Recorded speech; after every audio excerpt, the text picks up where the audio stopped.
Everyone. How's everyone doing?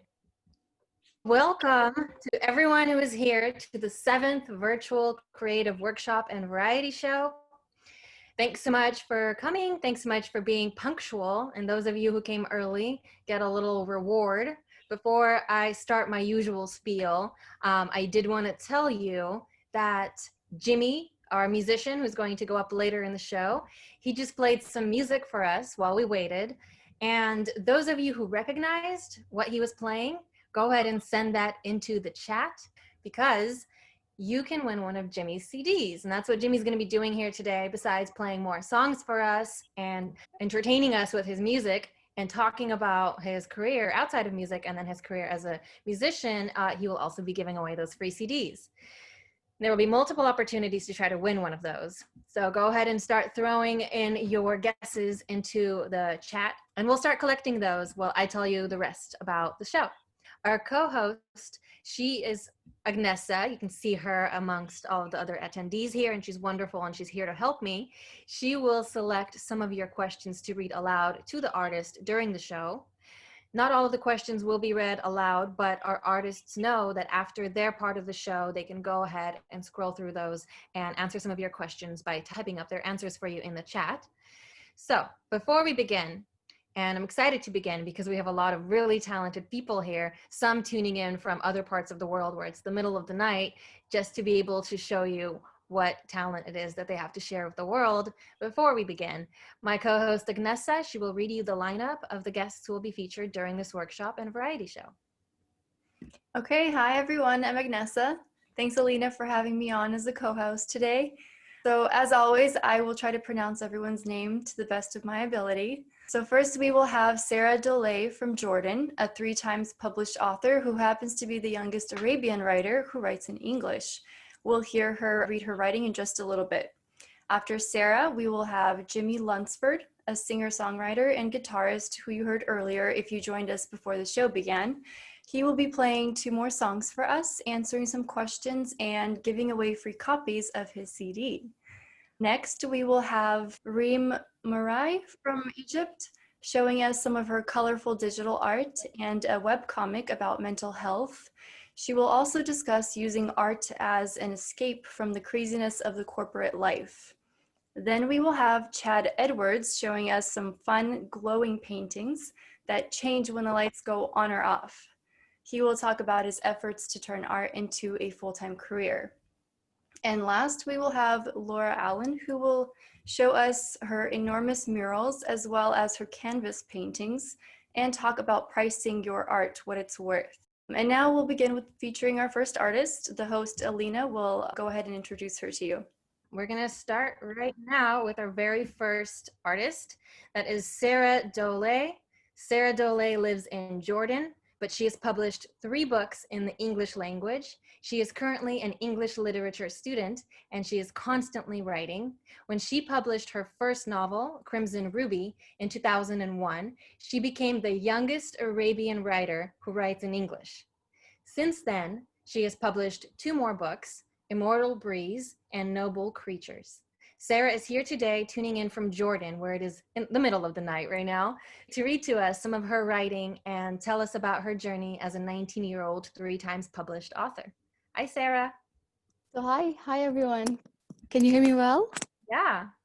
Hi. Well, welcome everyone. I'm Sarah, and like you heard before, I'm an author of 3 published novels. I'm currently 19, and I just love what I do, and I would love to share this passion with all of you guys. So before further ado, would like to share a slide that I have prepared for you guys. Here it is. I decided to title it Writing My Novels and How It Changed My Life because I believe that everyone's passion can change their lives in a way. As you can see here, this is Crimson Ruby, my first published novel. I wrote it when I was 15, and the other one on the side is Immortal Breeze. And here are the copies for the people looking. This is Crimson Ruby, and this is Immortal Breeze, and this is my newest one, Noble Creatures. They feel like as though they were my children, my 3 kids. This kind of production, it is something different. This is why I brought to you some pictures of the events I have hosted before. These were at schools, at centers. I just love to meet other people, and you can just spot the writer. It's in the eyes. You can see the bling in their eyes, and you know they were meant to write. They were born for this. And this is just beautiful to inspire other people to read and to pursue their career in writing. Afterwards, you can see here, these are pictures from Venice, actually. I like to travel a lot, and whenever I do that, I take copies from the novels with me, and I just show them to the people. And it's really interesting to attract people who are not longer interested in reading, because I am aware that we are in 2020 nowadays, and not everyone is as interested in reading as before. However, it's just amazing that you can unite several people from several ethnicities and nationalities into one passion that involves reading. And to be specific, today I will tell you about my newest novel, Noble Creatures. This is the cover, and this is the hard copy, as you can see. I would like to read for you some excerpts and quotes from it. Let's begin, first of all, with the blurb, and it is the one here. Haunted by the ice of her past, the tears stored in tear bottles were never enough to tame the fire of unforgivable revenge. Little did she know that the flames wouldn't rest until they would eat up the truth and chew the innocence out of ashes. For how can you bribe the Italian moon to silence over what he has witnessed in the streets of the city of love? The Italian Piero appeared out of the blue in the life of the unsatisfiable British page. Yet, could he triumph in unfolding the sealed letters fogging her heart? Could the white foam be captivating enough to steal her from the siren of the crying violin, bounding creatures to the fingers of a child? Noble Creatures carries the answers to it all. These are some quotes from Noble Creatures. I am sharing the slides with you so that if you cannot keep up with listening, you can still read.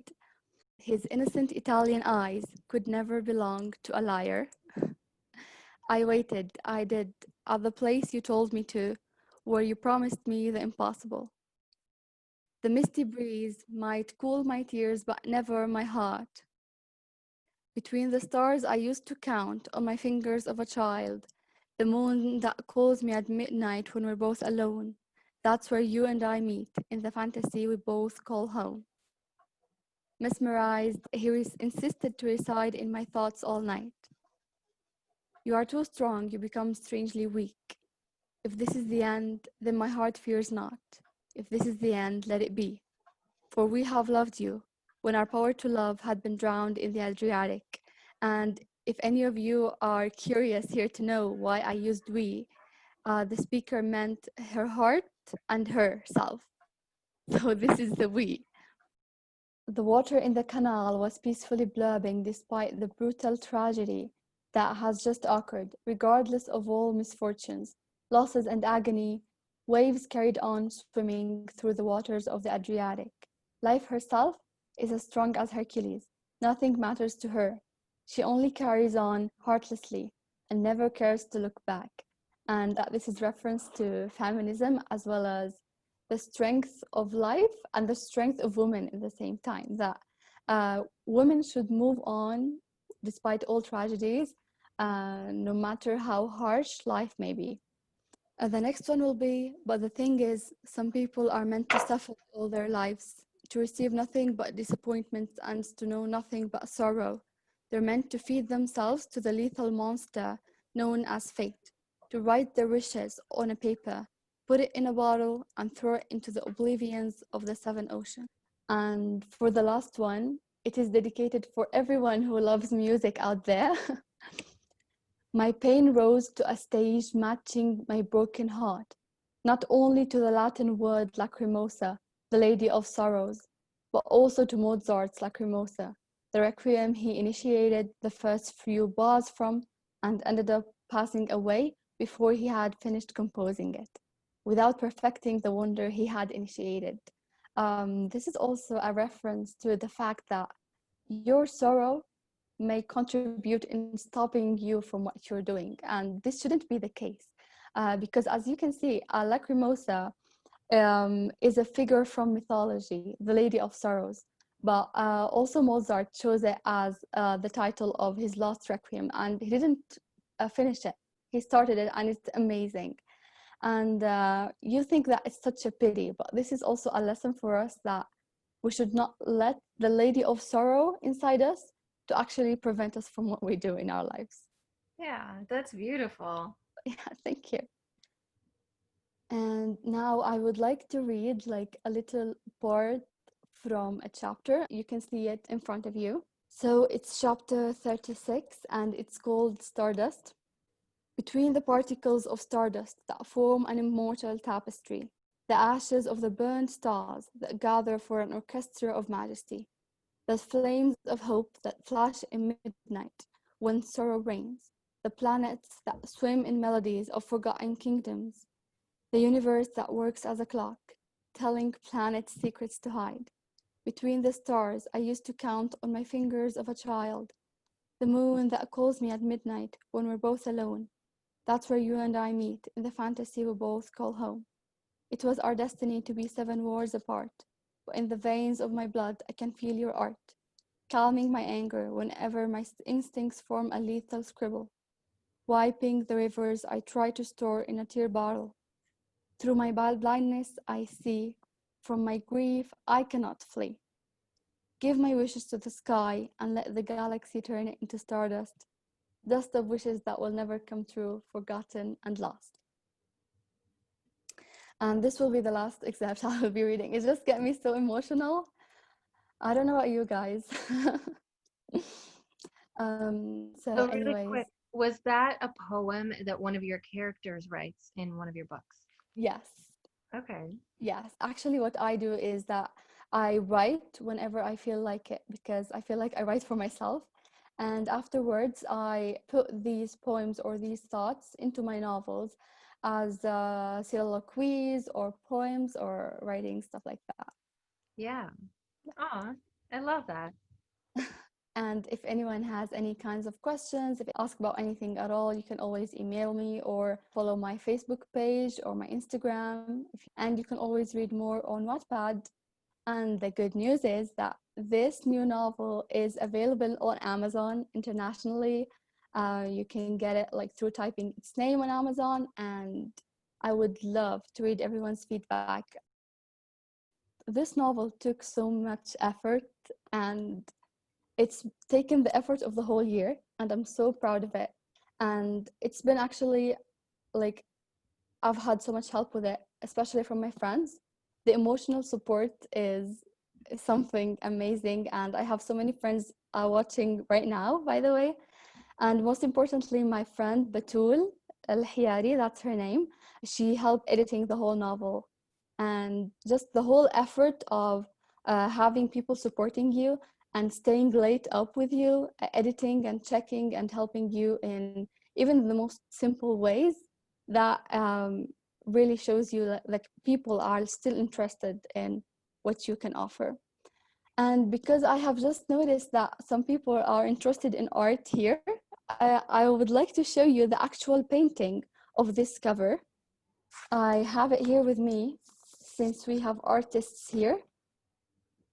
This is the actual painting. Did you paint that? My friend, actually. Wow, This that's is lovely that you put your friend's painting on the cover of your book. my friend Lynn Frege. She was the one who painted it. So this is why I'm saying that one of the hugest parts of what you do is the support that you get. And I'm really grateful for all of this. And I don't think I would have reached all that without the support, and especially from my mother, because she was the one who taught me how to write, and by trying to teach me Arabic since I used to live in Spain. And that was through stories. And I grew up thinking that everyone is supposed to write. This is part of my daily routine. And the result was a novel. I love that. And I agree with you that if supportive community is extremely important to any artist of any kind, really. I mean, even this right here, this virtual creative workshop, it would not work without the support of everybody who came here to attend and to listen to you read and to, be here to kind of to celebrate creativity. And I love that. So anybody have any questions for Sarah before we move You can along? always write on the chat if anyone has any questions. I'll be open to all and any. Yeah, and now I'm going to have our co-host choose one of the questions that we received and read it aloud to you so you can answer that for everybody. Yeah, so we have a question from Reem here. What is the most challenging part of writing a novel? Well, actually, all all stages of writing are challenging, but as much as you love what you do, you will overpass that. However, I would like to say the most challenging part would be presenting it to an audience, because you need to convince them that you need to spend your money and your time reading my work. And this stage is really challenging. But at the end of the day, it depends on the author. And for me, I've never had any issues with feedbacks or something like that. It's always been something pleasant for me to present my work to the world. So yeah. Oh, that's a good answer. Well, are there comments here for you to read after you're part of the show? You don't have to stick around too long. I know it's 5 a.m. for you now, probably. Yes. I'll read all the comments indeed. Thank you so much. Yeah, thank you so much for being here and for torturing Thanks yourself for to stay up having me. late. Thank you. Yeah. All right, everybody, that was Sarah. Sarah Dole, 3 times published author from Jordan. Up next, we'll have a musician. After the musician, stick around for a digital artist from Egypt, as well as 2 more US artists, one of whom paints murals and the other makes his paintings glow, and you'll see how. All right, thanks again, Sarah. It was an honor having you here. Thanks for having me. Thank you. And now Jimmy Lunsford is our next featured guest. Jimmy is a traveling acoustic singer-songwriter inspired by local and popular artists, writing and covering with a smooth finger-picking style. His 3rd record will be a double album of 27 original songs available in spring-summer 2021. Note that I said 3rd record, which obviously means that Jimmy has released 2 others. And today, Jimmy will be giving away copies of his 2 other albums. We will be playing a few guessing games, and those of you who have come early today have already potentially participated in 2 of those. Jimmy was playing some music before the show, and we let people guess. If it comes to you later, go ahead and throw it into the chat room, the name or the musician of the song that Jimmy played. Other than that, we'll have many more opportunities for you to win an album or 2 from Jimmy. Again, our co-host will be looking through your answers in the comments section and picking several people who got the right answer, and you'll get those albums mailed from Jimmy himself. And now let's begin. Hi, Jimmy. Hi, Elina. We'll have Jimmy play some songs for us today, and he'll answer some questions for us before he plays some music for us. So I'm going to start with this one question. Your main job, which isn't a musician, allows you to try out music scenes in different states pretty regularly. Can you tell us about this job and how it allows you to do that? My day job is that funds my musical life, and I kind of get to play music wherever I go with the job. But I don't rely on, as much as I enjoy music, I'm not relying on it because of my day job to feed me and keep me warm. So I'm very grateful for it. My day job is a biotech job, which they send me to different places that are building new facilities to help out with whatever work goes along with that. And it's usually the commissioning and qualification of equipment that comes in to the new facility. So I pack up my guitars and my dog that you probably saw, and we travel to wherever they decide I'm to go. And it's not permanent, but I'm from San Diego, and I have all my stuff in storage in San Diego so that I can just go to wherever they want me to go. I'm in Harrisonburg, Virginia right now in a furnished apartment, so I need minimal stuff. I just need my guitars, my clothes, and my dog. So we're good to go. I love that. You just need your guitars, your clothes, and your dog. Can't beat it. Yeah. Okay, so another question for you. Let's go back to how it all began. So you learned to play guitar in college, and you took extra long to graduate because you said you played guitar too much. Can you tell us that story? Yeah, I did. I became enamored with the guitar and acoustic music in college, basically from the guy that lived across the hall from me in the dorm. And he introduced me to the music of Dan Fogelberg, which changed my life. That was as a freshman, and as school wore on, I wasn't certain what I wanted to do with my life. I quit school at one point and went somewhere to work for a little bit. I saved up enough money to buy the guitar that I learned to play on, and when I came back to school, I kind of put a priority on playing music over cracking books. So my 4-year degree took 6 years to get, but I'm quite okay with that. All right. Well, I do have a couple more questions for you later. And now let's hear the first song you're going to play for us. Thank you, Elina. And thank you very much, you and Agnessa, for doing this. I think this is an awesome thing. I really do. And what a beautiful flower to come out of the COVID thing, you know, for people around the world to gather and celebrate. And Sarah, you were amazing. I love your stuff. Love it. I started to get emotional there. I loved it so much. Oh. So first song I'm going to play for you is my favorite song of all time. I'm going to start off by playing my favorite song ever. And it's a song by John Denver. It's called Rhymes and Reasons. This was recorded in 1969 by John Denver. And I heard him once say that he thinks it's his best song that he ever wrote.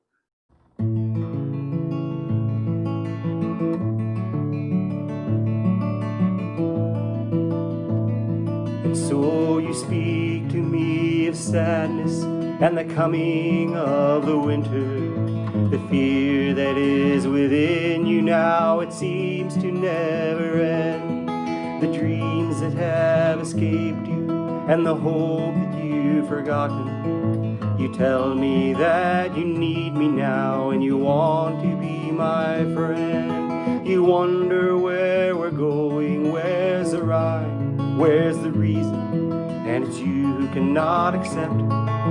It is here we must begin to seek the wisdom of the children and the graceful way of flowers in the wind.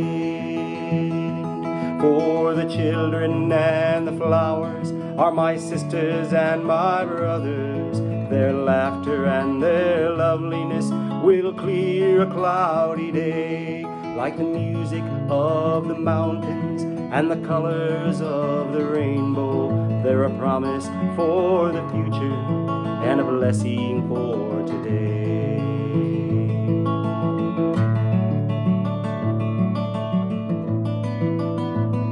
And though the cities start to crumble and the towers fall around us, The sun is slowly fading, it's colder than the sea. It is written from the deserts to the mountains, they shall lead us by the hand and by the heart. They will comfort you and me.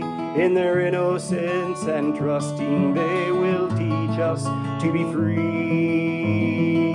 For the children and the flowers are my sisters and my brothers. Their laughter and their loveliness will clear a cloudy day. And the songs that I am singing are a prayer for non-believers. Come and stand beside us, we will find a better way.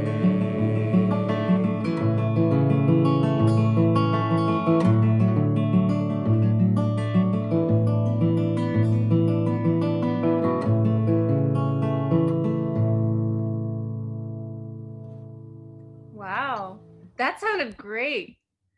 Thank you very much. We have a message here saying, sounds good from Canada. Nice. Yeah. And by the way, since we didn't get anybody win anything so far, Jimmy is giving away albums for his first and second album. How about we try it this way to get somebody to win something? If you were paying attention, what year did Jimmy say this song was released? The closest counts. It doesn't have to be the exact year. Wow, we're getting a bunch of them. Well, there's somebody named iPhone, and we don't know who iPhone is. Go iPhone user. You got it right, 1969. iPhone user, would you like to tell us who you are? Okay, and then I got a private message from Sean. Sean got it. We got a couple 1968 from a Galaxy phone. We don't know people's names here. And a 1968 from Reem. So those 4 people, you get an album from Jimmy. It will be mailed to you from Jimmy, but if you could send me your address, I'll pass all these addresses along to him at the end of this show. So before we move along to the next song, I have another question for you, Jimmy. Cool.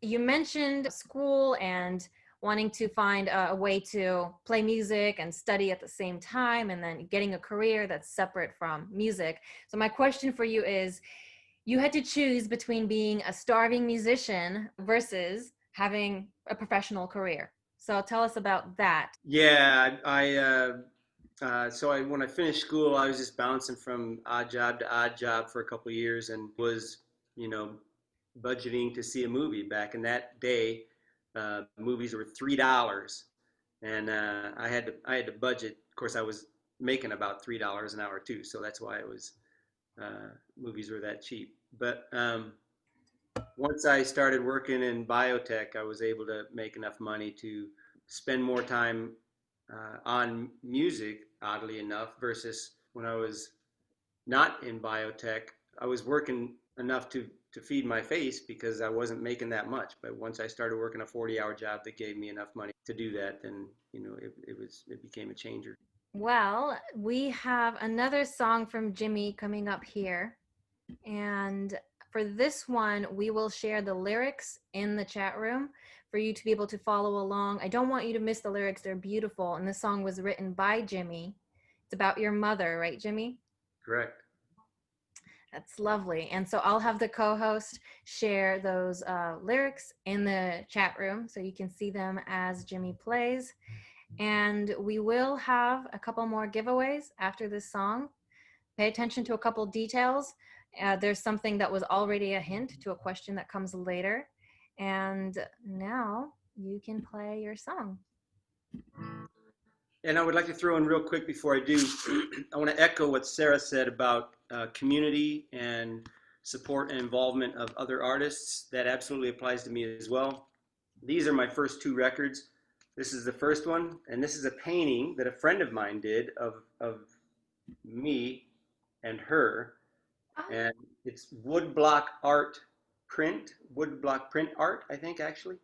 And it's an immense job to paint something like that. And she did that. And then this is a photograph of a friend of mine who has this tattooed on her hand. And that's art. And I don't, if anybody happens to know, we could make this a trivia question for an album as well. This is sign language. And if you know ASL, which which stands for American Sign Language, but I'm sure there's, in any language there's sign language, and it's probably universal. This stands for something, and if you know what Somebody it means, already got it. they all got it. I love it. That album is called Be Love, and that's the significance behind that. I love that seeing so many people know ASL. That's just Yeah. And by the way, before you begin, those of you who got it, it is I Love You. Go ahead and send me your address. And then now, Jimmy. This is called Mama's Dreams.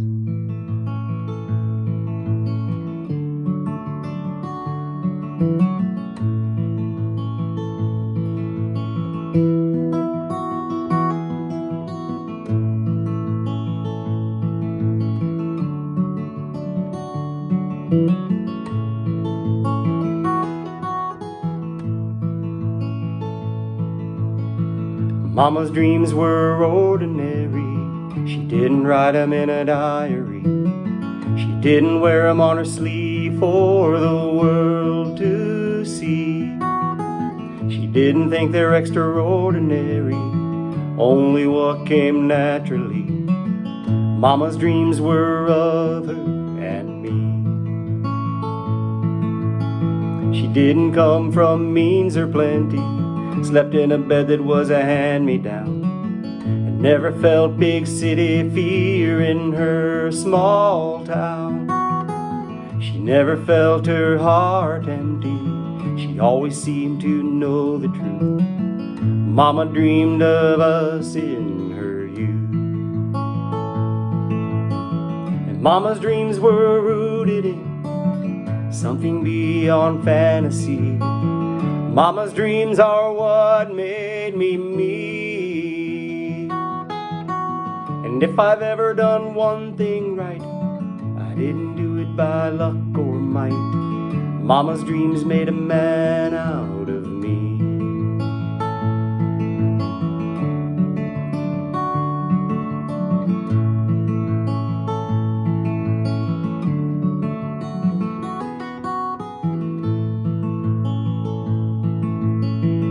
Mama never would take for granted what so many other mamas do.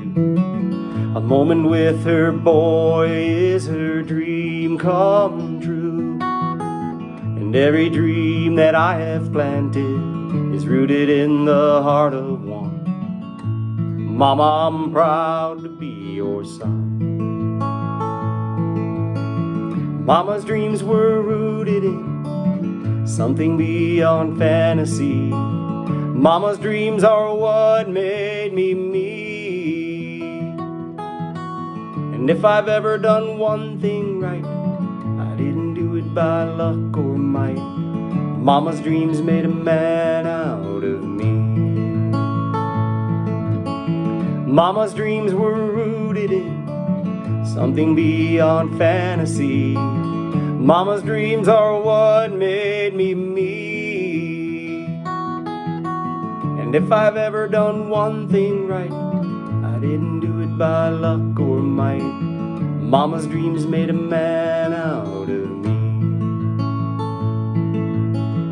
Mama's dreams made a man out of me.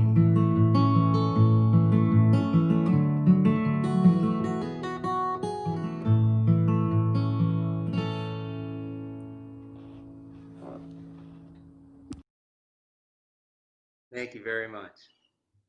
Yeah, we have some really touching comments regarding that song. I'll let our co-host read those in just a second, but before we do that, I will let you all know, if you were paying attention, and actually you just put it down, if you're paying attention to Jimmy's guitar, the next giveaway question is, do you know what that guitar is called? If you do, throw the name, the model, the company, however you call it, into the comments, and you can win one of Jimmy's CDs. Sorry, Sean. Good guess. That's a good guitar. Nope, it's not a Martin. And I'll let Agnessa read a couple of the comments about your last song while we collect some of those answers. Thank you, Amy. Dream says, this got me so emotional. Amy, lost for words. That was so heartfelt. Sarah says, from an author, amazing lyrics, Jimmy. How pleasantly woven. Thank you. That's really beautiful. This one from Desiree. It says, oh my goodness, this song. My mom has stage 4 cancer, and I'd like to do my own cover, switching man to woman, etc. If that would be okay with you, Jimmy. Absolutely. Oh, that's beautiful. And again, just so you all know, we will leave contact info, ways to reach the artist after they're part of the show. Let's see if we got somebody who guessed it right. Let's wait for a couple more guesses for the name of that guitar. Someone got it. Brad got it. So it is a Gibson, Brad. You are correct. Somebody says they remembered their mom while you're playing your song, made them miss her more. And actually, why don't you very briefly, before we move along in just a minute here, tell us why you wrote that song. Tell us about that song and those lyrics. You know what? Reflecting once again, Sarah, and a question that somebody posed her, what's the most challenging part of writing? I learned long ago that if I sit down to write a song, it's not going to be a song I'm probably going to like. So I wait for inspiration, and as a songwriter. So 8 years ago, in the fall of 2012, I was fired from a job that I had that I felt I was wrongly fired from, and that sort of upheaval was, any kind of emotional turmoil is ripe with inspiration. And my mom's song came out of that. Had nothing to do, right? My getting fired had nothing to do with my mom. But I wrote actually a bunch of songs during the 3 months that I was unemployed. And mom's song came out of that. So it's just something that just sort of happens. I just thought of her, and that song came out. And Aw, that's beautiful. Sean asked melody or lyrics first, and that's an excellent question for a songwriter because it's different for everybody. And the Cliff Notes answer is it depends. Sometimes it's lyrics, sometimes it's melody. Usually it's melody. Pretty frequently melody. Interesting. Great question, Sean. Thanks for asking, buddy. Yeah, that is a really good question. All right, well, we have one more giveaway question for everybody before we move along here, and that is Jimmy wanted you all to guess how old he is. Linda. Oh. Linda nailed it. Oh, and Brad got it right before her. Wow. Well, thank you very much, Desiree. Desiree says 60, but still handsome. So 61 is the answer. And those of you who guessed it right, you get an album from Jimmy. And by the way, we talked about this beforehand, and Jimmy planned to give away about 25 albums today. And his part of the show is coming to an end. And so instead, what we will do, since we had only a few people who won, is everybody who was participating here gets an album of Jimmy's choice, unless you have a preference. And then if you do have a preference, go ahead and tell us whether you like the one that says Be Love on it, or what is the other one called? The other one's called Jimmy. Jimmy. All right, so send me your address and say whether you'd like Be Love or Jimmy. And for those of you who already won one, so it's not unfair for those of you who tried really hard to win one and got it, you'll get both. All right, so that concludes Jimmy's part of the show, and thank you so much for being here, Jimmy. Thank you, Elina. Thank you all so much for all the wonderful notes and thoughts. I really appreciate it. Thank you, Agnessa, and I'm sticking around as much as I can, so I look forward to seeing the rest of the show. This concludes Jimmy's part of the show. I will leave his info in the chat in just a minute. And now we'll move on to Reem Marai, a digital artist from Egypt. And then we'll also have a blacklight artist, and after a mural and canvas painter. All right, and Reem, before I begin and share about you, can I get the pronunciation of your last name from you? Okay, so in Arabic it's pronounced Marai, but my non-Arabic speaker friends, they just call me Marie, so I'm fine with Marie. Okay. There's a specific letter that non-Arabic speakers will not be able to pronounce it clearly because it comes right from the throat. So so it's like a hard I don't know, it sounds as if you're like vomiting or something. It's like kind of thing. So so it's Marai, but could be Marie, it could be Marie. It's fine. All right. Well, thanks for explaining that.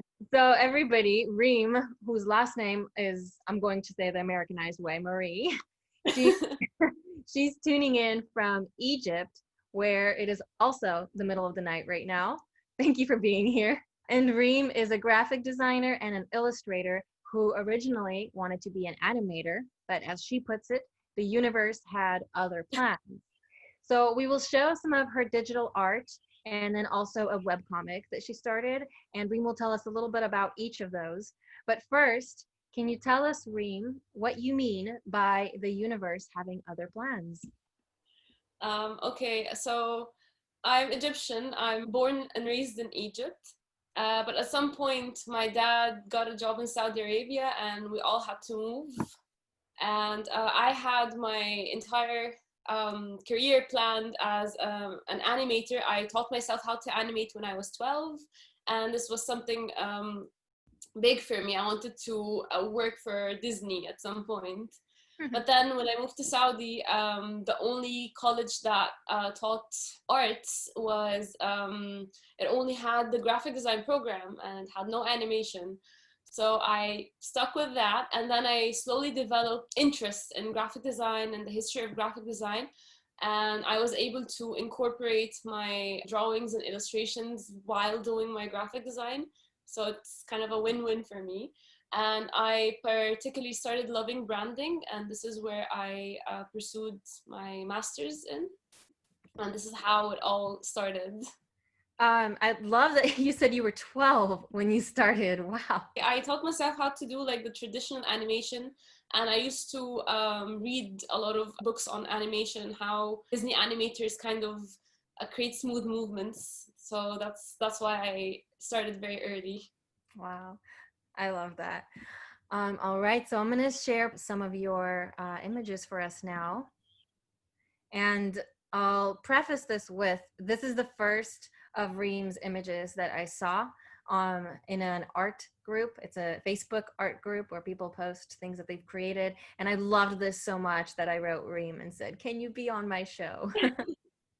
So tell us about this one.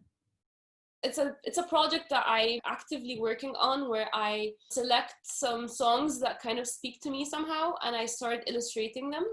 So this is Black Magic Woman by Fleetwood Mac, and and Santana's known for it. So at some point I was just like listening to Santana's version, and this image just started appearing in my brain, and I wanted to take it as an exercise of drawing something, having a figure of illustration and combining it with typography. And I was trying to actually practice typography because it's not really my strong suit. So this is the production of it. And I'm actively, like, I worked on 5 posters so far, and I'm planning on expanding it, and I want to sell prints of it at some point. Definitely. So I didn't know it was a poster, but when I saw it, I thought, oh my gosh, this would be an awesome poster. Yay! So I imagine that part of the same series is this one? Yes, it's a kind of Magic by Queen. I wanted to add a twist to it where it's a little bit creepy because she has like this completely blank eye. And I wanted to practice the Art Nouveau style. The Art Nouveau style, it has very distinctive features of intricate details, of floral patterns, very fine lines. Everything looks kind of symmetrical and aligned. And it's something that's completely out of my comfort zone because I tend to rush everything and kind of force myself to draw some details. So it was a very enjoyable piece, to be honest. And Queen is one of my favorite bands. Yeah, no, I love it. I love both of them. I never saw this one before you sent it to me for the show, but now I couldn't pick if I had to pick between those two. It's really recent. There's another one. This for part of the series, this one, Pink Floyd's Wish You Were Here. This particular verse or sentence or chorus, I don't know. I started listening to Pink Floyd when I was 13, and whenever I heard this song, I always imagined it as like two people literally just swimming across each other as if they're like completely different worlds, and they're kind of like they're too far away, but they want to bring each other close somehow. And I wanted to draw it in a very dreamy kind of like floaty effect. So this was the production of it. That makes sense. I love it.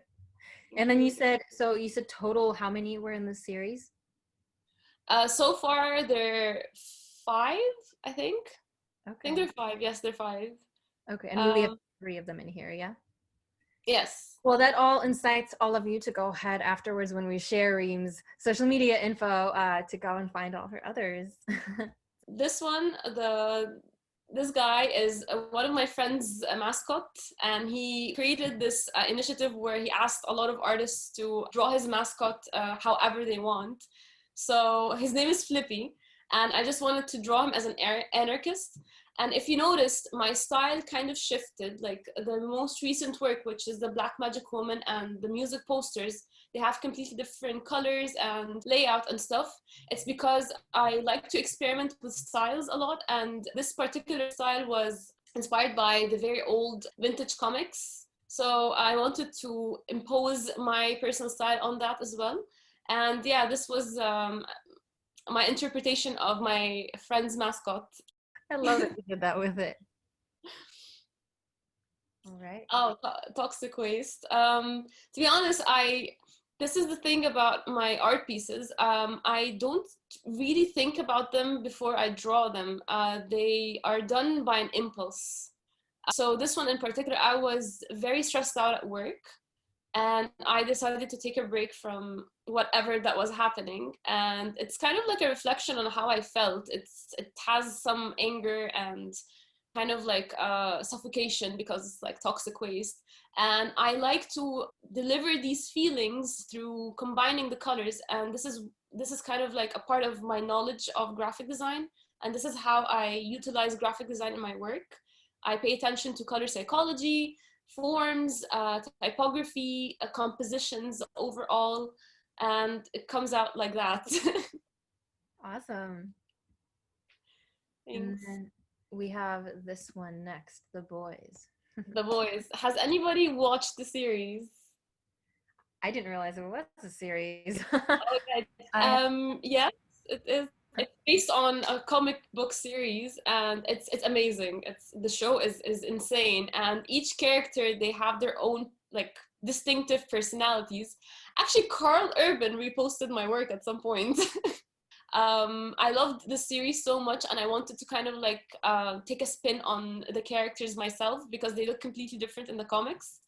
And I wanted to implement my own style while drawing them. And each character took me around like 4 hours to draw, because I have a process when I'm drawing. I draw directly on Photoshop, where I just like have an outline, and then I start cleaning up everything and planning the character on its own, like creating mini thumbnails and all. This is a part of the process too. So each character roughly took me around like 4 hours to create. Wow, awesome. I mean, it looks like it took even longer. 4 hours is impressive, actually. Thank you. Yeah. Okay, so next I have your webcomics, yeah? Yeah. It's called Chatterbox because I love talking, even though I'm very introverted, but if you approach me, I will never stop. So a friend of mine asked me one day, why don't you create a comic series? And I was like, who's gonna watch it? Who's gonna like it? It's not gonna be relatable. But then I started thinking about the things that people can relate to, which is mostly mental health and anxiety and depression. And I tried to keep it lighthearted because at the end of the day, I want to be raising awareness somehow, and I want to provide content that people can relate to. And at the same time, it's kind of like my visual diary. I draw weird events that happen around me, like something with my friend or my brother. My brother is one of my main featured characters in my comic. And if you would see the art style completely different. It's very simple, and it's very quirky. So it's something that I do on the side whenever I just feel something and I wanted to blurt out. So this was me taking a spin on how could we be in quarantine. So my personality was definitely number 6. I was number 6 all the time. And I shift between 6 and 4, to be honest. So, but these are like the common quarantine personalities, for instance. I was number 5, which is why I started this virtual creative workshop.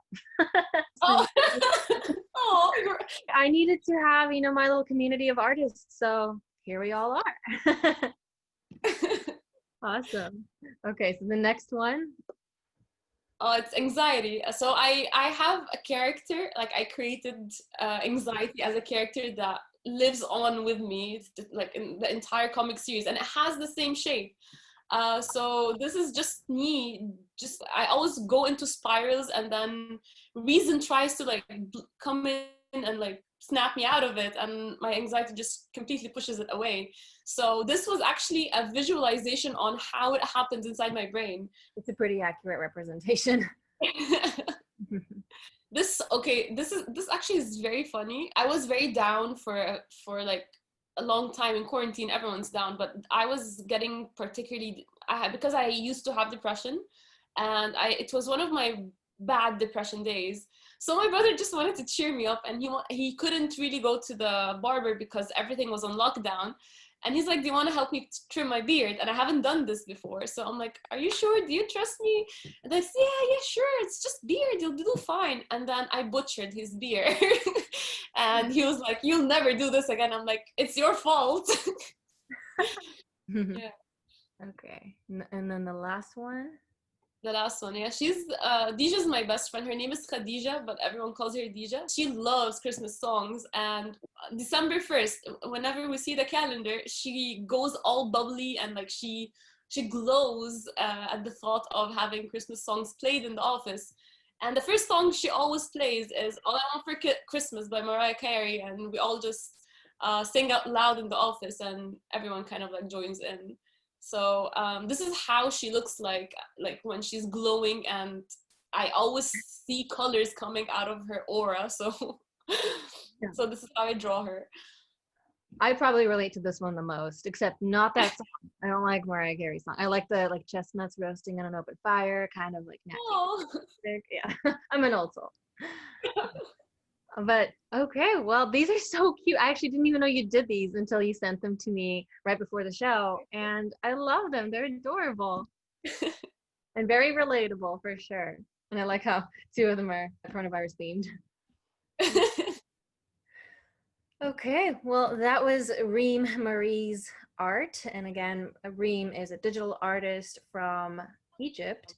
And really quick, how do you properly, do you call yourself a graphic designer, illustrator, digital artist? Which one of those?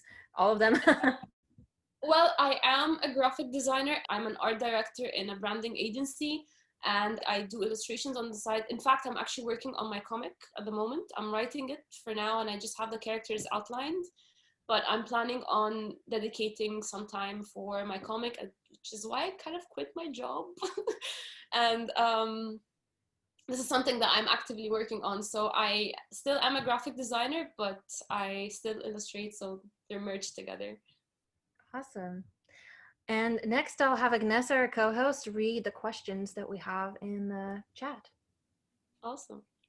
So we have a question here. In your opinion, how can an artist have a healthy life mentally and physically while working? From my personal experience, as long as you separate the things that you want to do as an artist, like for instance, I'm gonna talk about my illustrations as an example. I do not like to freelance using my illustrations. I do not like to use this illustration style in my workplace. So it's always an escape for me whenever I feel so suffocated by work. It feels very personal, and I kind of like project all my emotions on it. And that's, for me, it creates the balance. And it also works for if you have, I don't know, if you're sculpting or you're painting or doing something, as long as it does not enter the professional realm, you'll be fine. You'll have this nice balance. It's kind of like doing a you thing, and you have the full control over it. And I'm not sure if I understand this question, but I'm going to try to read it. What are the things you had wished to have known before, maybe before starting? Before starting, I'm not start- sure if the user wants to clarify that question. I'll go ahead and leave Yes. that then. Feel free to unmute yourself and ask that question without having to type it up if you would like. That is Abdel Rahman. Rahman? oh, Abdurrahman. Yeah, you pronounce it way better than I do. And we have another question while we wait from Jessa. I'll go So ahead. what are your tips for the younger or beginner artists or illustrators that were having a hard time to find their own style? It might be kind of the same question as that previous one. What, when you were younger, what did you wish you know? Oh, okay. For Jess's question, I actually have been going through this, still sort of am. I've been going through this experimentation phase for years. And the solid advice that I can give you is just keep on experimenting. Just try as many styles as you can until you finally feel that you are comfortable working with something, and you will start realizing that this is your voice. This is what happened to me recently. If anyone follows me, you will see the progression of my styles. You would see like my early work is very diverse, and it did not really have a solid look and feel. But then at a certain point, you'd start seeing that I have a very specific color palette, even like the brushes that I use when I'm drawing, the forms, everything. So my advice is just keep on trying, keep on experimenting as many styles as you can, and don't be afraid to mess it up. It's okay until you eventually find what you're comfortable drawing or using the most. That's a good answer. I like that. Yeah, that was a great answer. Okay, well, thank you, Reem. Any audience members, if you can, please stick around, and we will have 2 more US-based artists who will share their work with us today. Thanks again so much, Reem. Yeah, Thank thank you so much for being here and staying up till 3 or 4 in the morning to be here from Egypt. Actually 5 right now. Hi. Oh my gosh. Oh, wow. It's an honor having you stay up to be here with us. Thank you. And we will leave Reem's contact info in the chat room for those of you who might have additional questions or anything else you want to reach out to her for, or see more of her art. All right, we're going to move on now. Bye-bye, Reem. Have a good night. And up next, we have Chad Edwards. Chad has a unique approach to art that you will see in just a second here. But first, a bio. Chad is from Florida. He currently works full-time in a logistics warehouse, but is in the process of making his passion for art a full-time career. So, Chad, I have a question for you. All right, shoot.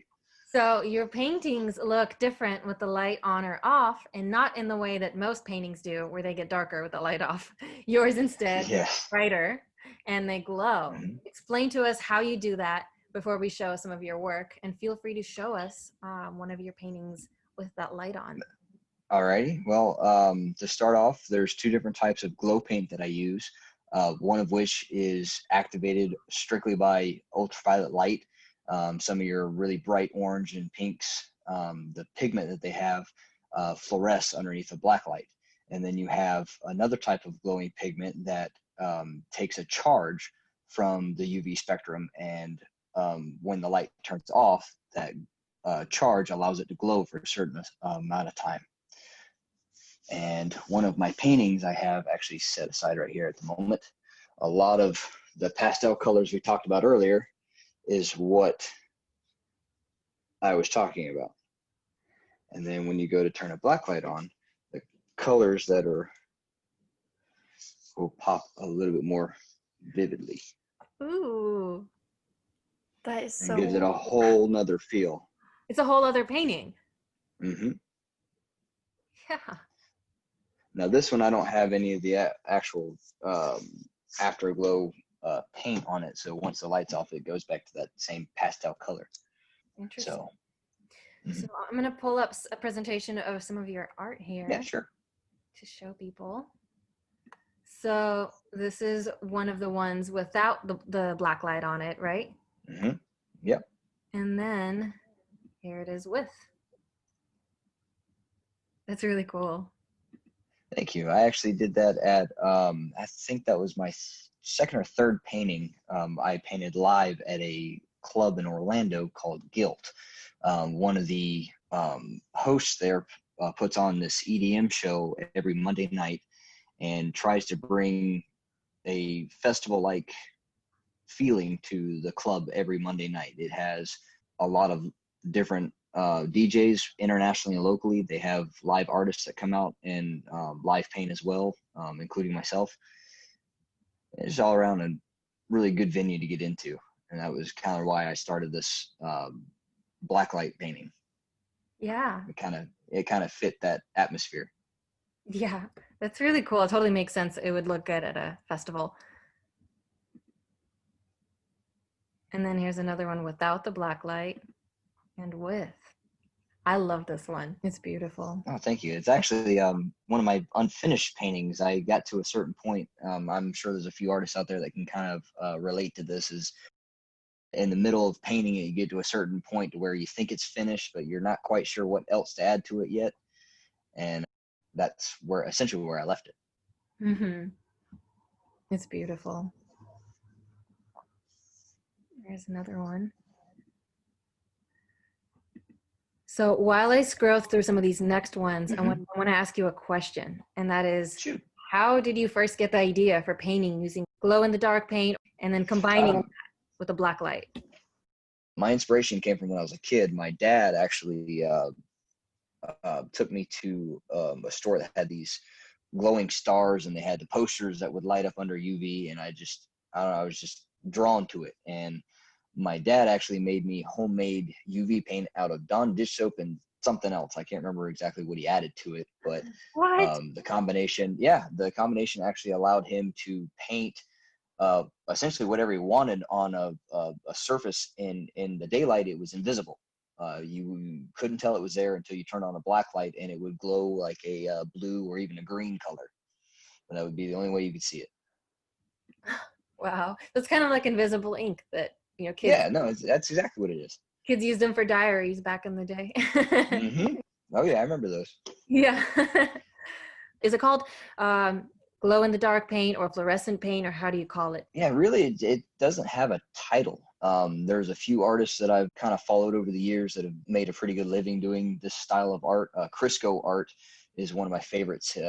He's had a lot of advertisement on Instagram and Facebook doing like Harry Potter themed UV work.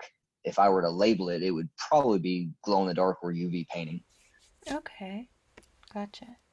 Yeah, this one's beautiful too. I think this one and the tiger are my favorites, but it's so hard to pick. I love how we're talking about invisible ink, but the jellyfish are almost invisible here, and then they glow so much here. Yeah, a couple of these paintings, well, actually, most of the ones here that have the UV effect on them, I painted at the club, and the problem I ran into a lot was the different lighting that was going around while the other artists were performing. I was in a concert-like environment, and the stage lights would show a lot of greens and reds, and under that particular spectrum, they were very vivid. So certain colors that I was painting, I couldn't even see. So you're painting with just invisible paint that you can't actually see. That's exactly how it turned out sometimes. So I actually, to help fight that, I would have a setup where I've got this little clip-on UV light that would stick over my easel and point down directly at my painting, so that way I can kind of see what I'm doing. Yeah. I like how this little, I don't know what it's called, this little glowfish right here. Yeah, little anglerfish. Yeah, anglerfish. He's almost invisible here too, where he just is barely peeking out of the dark, and now you can clearly see him. Yeah, that was as I was painting it, my wonderful girlfriend was sitting next to me, and I got to a point where I was like, this space is empty, I need something to do. And she goes, Finding Nemo. I'm like, oh, that's great. So we're just gonna go ahead and do that. It's good to be able to pull ideas from someone else when you run out of them. It is, it really is. As an artist, I've learned that, you can't be narrow-minded with where you get your inspiration. It can come from anywhere at any time. So yeah. So for this one, is the blue the only part that's glow in the dark? Yes, actually, That blue is with the UV light on. That particular painting, when you turn the light off, the dream big across the top and the smoke glows green, and it will, it's one of those paintings that will hold a charge, so you can see it in a pitch black room. Oh, okay, that's awesome. I love this one. The eyes, if they didn't glow, it wouldn't make sense. Right? This was one that I tried to rework from a drawing that I did back in high school, where I was experimenting with UV painting for the first time. And at that point in time, I was using highlighters. I found out through a couple science websites and a couple teachers that I talked to at the time that highlighters will fluoresce under a black light, and you can do a bunch of do-it-yourself at-home projects with black lights and highlighters. Oh, So, hey, yeah, that's a cool creativity prompt for those of you who are here and don't have glow-in-the-dark paint but have highlighters.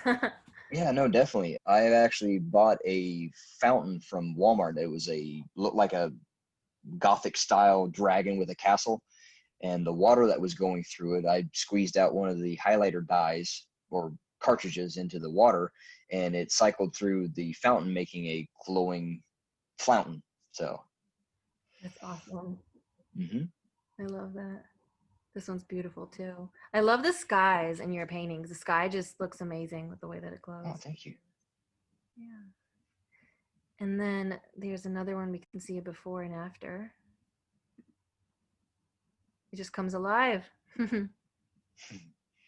Yeah, that was kind of my inspiration for doing blacklight paintings. I first saw blacklight paintings and that transition from daylight to the night, or UV, so to speak, was at Disney, the ride, the Haunted Mansion.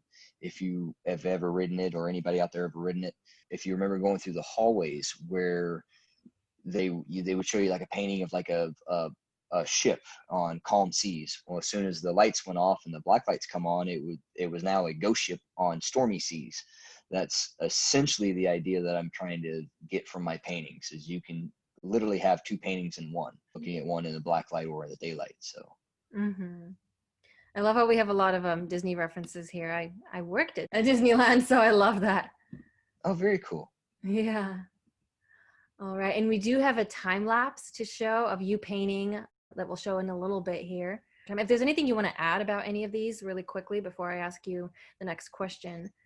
Sure. That last one you were just at, the tree, that was the first painting I did at Guild. That one I do not have in my possession anymore, because as this one. Yes, as an honor to the guy that Lauren is his name, who put the show on at Guild Nightclub, as an appreciation and essentially a payment, I ended up giving him that painting, just because when I first got there, I was so nervous about starting anything new. I almost gave up on the entire idea. And my girlfriend and my best friend at the time, who found the ad for being a live painter at the club, he was like, dude, just go ahead and do it.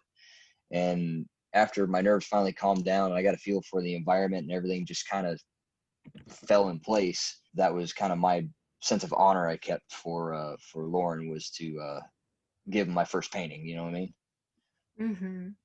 Yeah, definitely. Okay, and I have one more question for you here. Yeah, shoot. Yeah, and we mentioned your career earlier, and you mentioned how you want to turn your art into a full-time career instead. So I'm curious, how do you go about doing that? And in that answer, can you also tell us how often do you paint?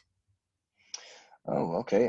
Well, I try to paint whenever I have free time. I work a 40+ hour a week job at a logistics warehouse. For anybody that doesn't know what that is, it's basically a storage warehouse for frozen food, like Publix grocery stores and things like that, which also comes with an extremely unpredictable work schedule. One day I could be really slow, or I could be really busy for an entire week. And when I get home, just no time. Spend time helping the girlfriend with food for the family, and going to bed. So on the weekends when I get a chance, I'll doodle a little bit here and there. And then of course we've designated certain Mondays to go out and actually produce the blacklight paintings. Awesome. As far as pursuing a career, it's a little difficult trying to find the time and the money to get together to for the supplies and whatnot. But my dream is to be able to set up a place where I can have multiple artists house their work, kind of like a gallery, but more so local artists and high school students, that to kind of give them a chance. Some of the opportunities that I gave up in high school. And also I would like to be able to paint murals and stuff, believe it or not. I know we have a couple artists here that are doing that. I don't know if it's professionally. I guess we'll find out in a little while. Yeah. But that's one thing that I've kind of dreamed of doing, is doing like bedroom murals, custom paint jobs for kids' rooms. There's a few artists that I follow that have done a lot of superheroes and stuff that seems to be really popular right now. So. That's really cool. And I definitely could see the murals looking awesome when you have a black light on that you turn on in the house, and it just changes the whole house, Yeah. the whole room. And this is a time lapse of Chad painting one of his paintings. Okay. Yeah, that was the winter solstice. I like the name. I like the little kid running around in the background. Yeah, that's little Brantley. Him and our daughter Aniston love to come watch me paint. There's a few times where I'll have my headphones in, trying to get into the zone, and get in my own little world for painting. And they're like, "What are you doing? Can I see what you should use? Pink. You should really use pink for that one." Those are my favorite. So That's hilarious. How often do you take their suggestions? Believe it or not, the painting that I shared today on Facebook was a suggestion that Aniston gave me. She goes, "I really love purple. I love pink. You should do something with that." I was like, "Okay, I've got it." And that's how I came up with that waterfall painting I posted on Facebook earlier. Okay. So we will share Chad's social media info in a little bit here so that you all can find more art. We couldn't fit all of it into the show. But thank you so much for being here, Chad. That was Thank you so much for having me. I've had a blast, and I'm excited for the rest of the show and see what else we have in store. Yeah, that was amazing. And we have lots of comments appreciating your work. And I'll let our co-host find a question or one of the comments here to read aloud to you before we move on. All right, cool. One thing that I noticed was during the underwater piece, a lot of people commented on the anglerfish and how much they like that. And I love how that was your girlfriend's idea. So that's an interesting way of going back to how much art can be kind of teamwork at times. You get inspiration from the people around you. There's been a few times where I've actually collaborated with other artists, and that's a really fun and rewarding thing to do. My first job was at Legoland, and I was a Handimals or even a caricature artist at one point. And we had this game where we would start off with a blank piece of paper, and one artist would draw just a little something on the piece of paper and would pass it to other artists, and they would go around and finish off their idea of what should go next on the piece of paper. And at the end of the day, we'd come back and the overall feel of the art piece has changed from every different artist's opinion. And we ended up having this one unique drawing that was just such a rewarding experience, being able to feed off everybody else and turn it into a game. Yeah. That's awesome. I love that. All right. Well, we are going to move along here, but there is one more question for you. I will let you answer that in the chat yourself to Brad Finney. He is asking about paint and brands. But thank you so much for being here, Chad. Thank you so much for having me. Thank you, Chad. That was beautiful. Thanks for sharing. So up next, we have Laura Allen. Very cool. Our last artist for this show. And Laura Allen was born and raised in California. She started painting in elementary school, and she's never quit since. She paints acrylic animals, she does commissions, and she does murals. And we'll get to see some of her art and hear her talk about the reason that she sells it. So, hi, Laura, I have a question for you before we begin. Absolutely, go ahead. Okay, so tell us first the really amusing story of how you painted your first mural at 12 years old in the bathroom of your house. And then don't forget to add the story about the elephant in the rental home. So I kept telling my mom I really wanted to decorate one of the rooms in our house, at our old house that I grew up in. And I kept going back and forth on her. She said, "No, you can't, ruin the walls." And then she said, "Fine, here's some acrylic paints. Here's the bathroom. Do what you want with it." And she probably expected an animal on one wall. But a few months later, it turned into an entire jungle. There was a snake around the mirrors, which she always hated because it scared her. And then there was a toucan, a monkey, macaws, and all kinds of plants. And of course, we had to get the zebra print curtains to match. And it turned into a whole thing. And kind of from there, I painted on the walls in my room and on rental homes, which I probably wasn't supposed to. But yeah, I couldn't stop. It was great. I love that. All right, so now let's show a presentation that you prepared for us. Absolutely. All right, everyone see that all right? There it is. Okay. So I first want to start with my favorite mural. This is also my largest mural, and it's right in my parents' backyard between the horse pastures. This one I did last summer, and it's 30 feet by 8 feet. My head comes to about the top of the head of the bear there, so it gives you an idea of how large it was and taxing on my body. It took me, oh gosh, probably a month, but working off and on, so collectively less than that. But it was a long, hot summer, and I'm pretty proud of this one. Here's a close-up of the honeycomb and one of the bees. Before this, I did sort of a digital mock-up to decide what colors to use for backgrounds and things, but I don't have a picture of that one. But I do have a picture of the process. Here's sort of an idea of how I use reference photos to come up with my own creations. So as you can see, it's not a direct copy. I also, it's funny we keep talking about this, but I also was inspired by Disney and was thinking, what are some features that Pooh Bear has that I could incorporate to make it a combination of sort of a real and whimsical creature? So I gave him sort of the more pronounced brow and the bigger nose, and just to make them a little more fun. Right here is a mural I did it was actually my second mural I did for a client at a fencing studio I used to fence at. And that one's 8 feet by 4 feet. And they use it for their photo ops for all their students. So it's really nice to go on Facebook and see that again once in a while. This one is probably my second favorite. I really enjoyed this, and I did have help from a friend on this one, just filling in the color mostly. But this is actually the first time I tried this style too, which is why I like this one so much, of using the really hard lines for shadows and going with more of a comic book effect. And here's the wall before it was created. What I do with the clients is I kind of talk about what colors they want to use and what they want to see. And I have a picture of her standing in front of the wall with her hand like showing where she wants the dragon head. So I took that picture and I decided where to place the head and how to arrange the body, and then show this to her so she could tell me what to do. So I actually have a few digital mock-ups, but this was one of them I did in Photoshop. This was my most recent mural. I did in front of a neighbor's house down the street. So right as you walk up to the door, you see this nice little forest scene, and they wanted all native birds and native animals. So you got your gray fox, you got your skunk. They named every one of the animals on the wall too. Here's a close-up. You can kind of see the birds, and then we tacked on some boxes and then painted them fun colors so that real birds could go and live within the mural. That was something that the client came up with, so it's kind of neat to be inspired by the people I work for. I love that. They have such a beautiful home. Yes, if only they had a good color vision, right? Yeah.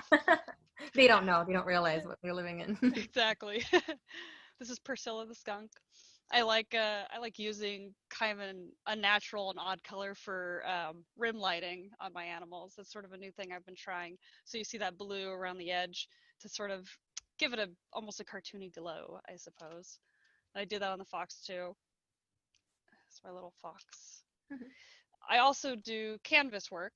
I prefer doing canvas work just because murals take so much longer and they're so much harder on me physically.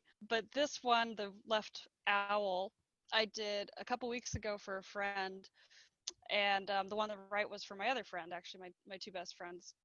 And it happens they came out to be my favorite commission pieces I've done. But as you can see, there's a theme here, a lot of animals.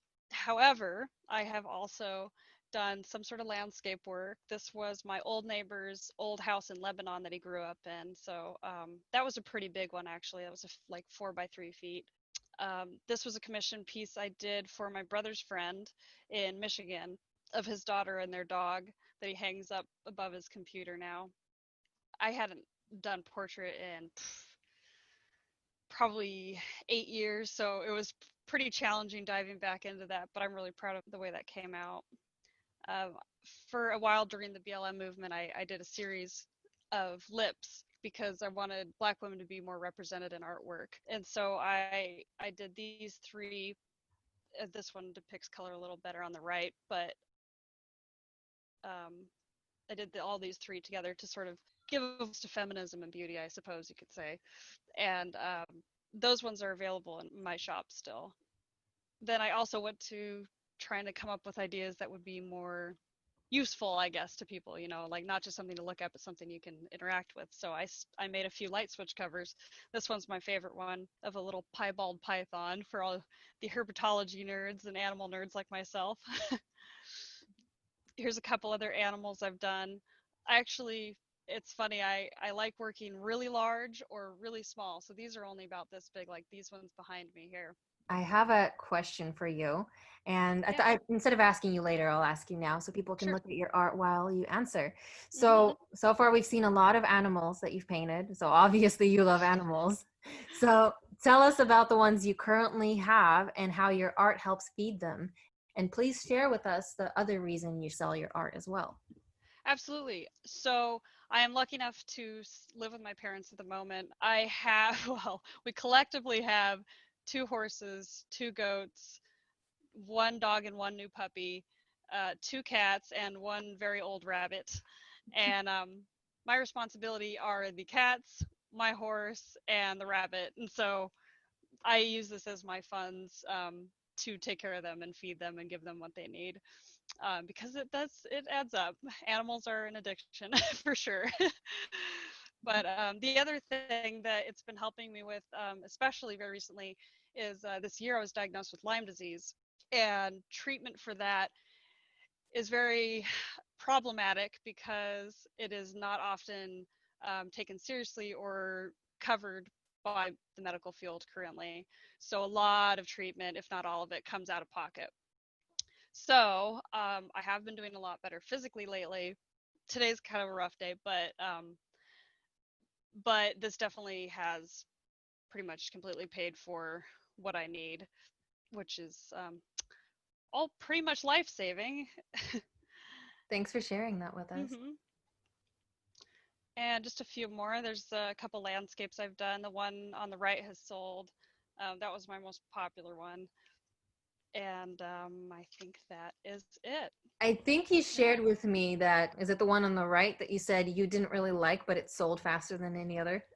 Yeah, it's funny. It always turns out that my least favorite paintings are the ones that people like the most, other people like the most, and end up selling fastest. So I thought the tiger would go quickly, but it's been there for a couple months there, and I'm not complaining. I get to look at it a little longer. My parents, they've bought at least one off me because they didn't want me to sell it. So it's yeah, it's worked out. So one more question for you related to that. So you told me that you once raised your prices and then your paintings sold after you did that. And you also used the words effort reflects return. And I love that too. So maybe people saw more value in your work when they saw that you valued it more yourself. What do you think about that? Share a little more about that story. Yeah, absolutely. So I think it was a couple months ago, I got in a place where I just couldn't sell anything. And the effort reflects return thing comes from constant advertising and social media use. And the more I did that, the more people entered my shop and bought things. And lately I've slowed down a lot, and I've noticed so have my sales. So it really makes a difference to paint every day, post things every day, and advertise every day. And that's where most of the work comes from. The paintings, you know, it takes me probably an hour to do something like the tiger, but it takes a lot longer to keep people interested in it. But so I was having to a struggling moment where I couldn't figure out what to do, and I went on Facebook some group, and I asked, what do you do to get more sales? And someone said, well, your first problem is your work's not expensive enough. And I thought that was the craziest thing. But they explained to me that when you price your work higher, sometimes people think you're taking yourself more seriously. And so I went, okay, I have no problem with that. So I made everything a couple dollars extra, nothing significant, but I had 2 sales immediately that week. It was really incredible, and it has helped. I've noticed people comment on that as well. So I went from charging 80 cents a square inch to $1 a square inch, and I do get a lot more interest. It's strange. Maybe it's a California thing. I don't know, but it does work. Yeah, I love that. And I do have one more question for you. That is the fact that, so art's not your full-time career. And you told me these words: I still wanted to be an artist, but also make a decent living. So tell us about what you do besides art. Yeah, that was my conflict going into college. It was, I wanted an art major, but I also wanted to be able to feed myself fairly well. And, I had to be realistic. So I decided, well, I'll try something on the computer. So I went into computer animation and game development, and that's what I ended up getting my major in. And I love it. I don't do a lot of hand drawing. We did do some digital painting, but it turns out I kind of could use my artistic abilities and artistic skills to do 3D animation. And then later on, I decided I want to try also help people. So this year I got my phlebotomy license, and so now I'm certified to be a vampire and draw blood. So I actually have a couple interviews coming up for a video game producer position and a phlebotomy position at a clinic. So I'm pretty excited for that. This has been really keeping me going until my career is about to start, I hope. Yeah. So, yeah. Thank you for answering that. And now our co-host Agnessa will look through the chat and see if there are any questions for Laura. I already saw a couple. If any of you are still thinking whether you want to ask a question, Laura said she loves giving tips for other artists, and any questions about business also welcome. We have a question from Desiree, and this is something that I was wondering about too.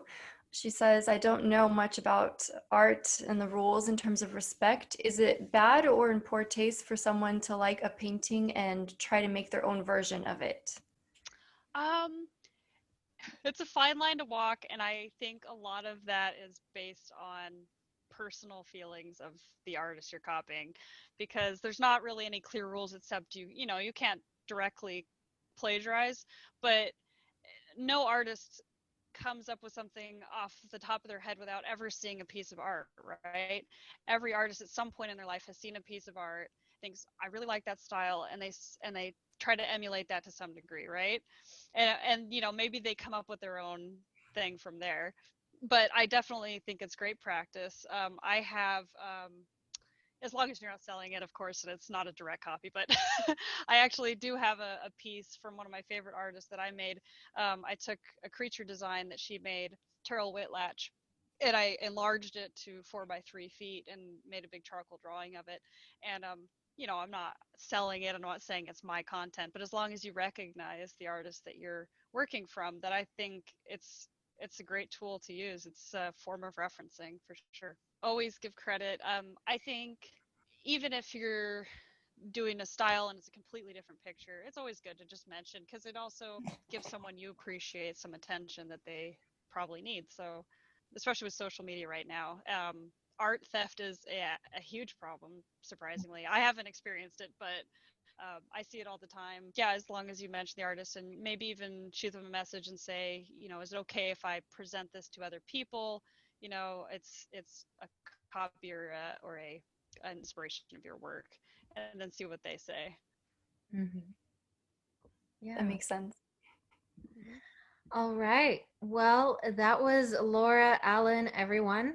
And this concludes our show. Thank you so much, Laura. Thank you for showing all of that Thank to you. us. Thanks for spreading awareness for Lyme disease and, you know, telling us all about some of your process and inspiration and how you make art. Absolutely.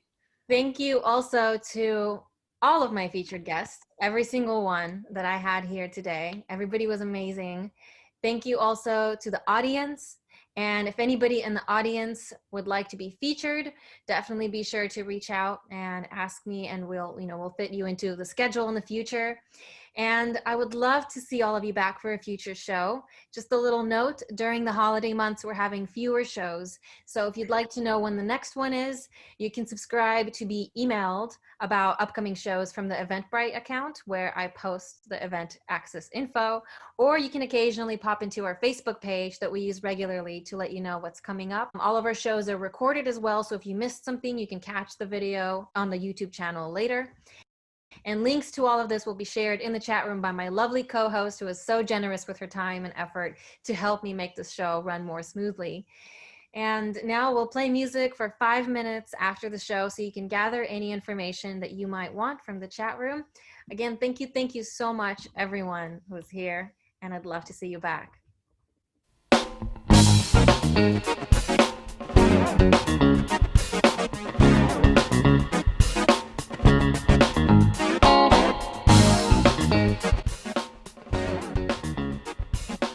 Hey, you weren't supposed to tell us.